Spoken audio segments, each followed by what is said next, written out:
محمد رسولullah सल्लल्लाहु अलैहि वसल्लम ने हर जिम्मेदार के नटों को, कुर्सियों को टाइट किया और इनकी हवा टाइट की और बतला दिया अल्लाहु अकबर लिकुल्ली गादिरिन लिवाउन यौमल क़ियामा।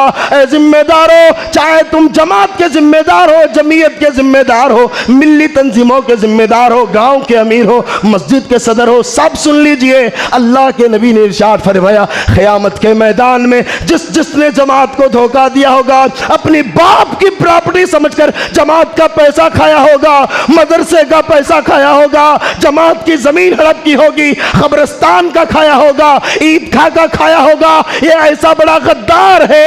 अल्लाह के नबी ने फरमाया लिकुल्ली गादरिन लिवाउन यौमल क़ियामा।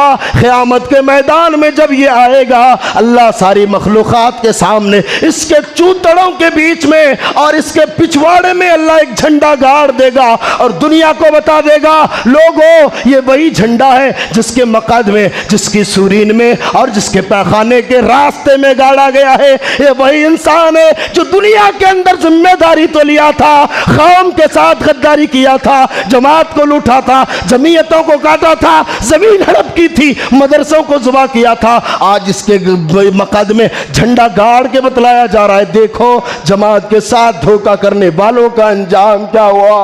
अल्लाह अकबर। लोगों खाब जाओ, एक घर में आते ही ज़रा ठहर जाओ और देख लो तो सही ये कौन सा मकाम है और कौन सी जिम्मेदारी हम अपने कंधों पे ले रहे हैं। मेरे भाइयों, अगर किसी को बुरा लगे तो हट जाइए, सामने से मेरा काम है आईना दिखाना। अगर किसी को बुरा लगे तो सामने से हट जाए। मेरे भाइयों, हक बात बताना मेरा मकसद है। क्या मालूम कल मेरे जाने से पहले मौत हो जाए, अल्लाह मुझे पूछेगा मैंने तुम्हारे गाँव की दावतें खाई है, मैंने तुम्हें दावत हक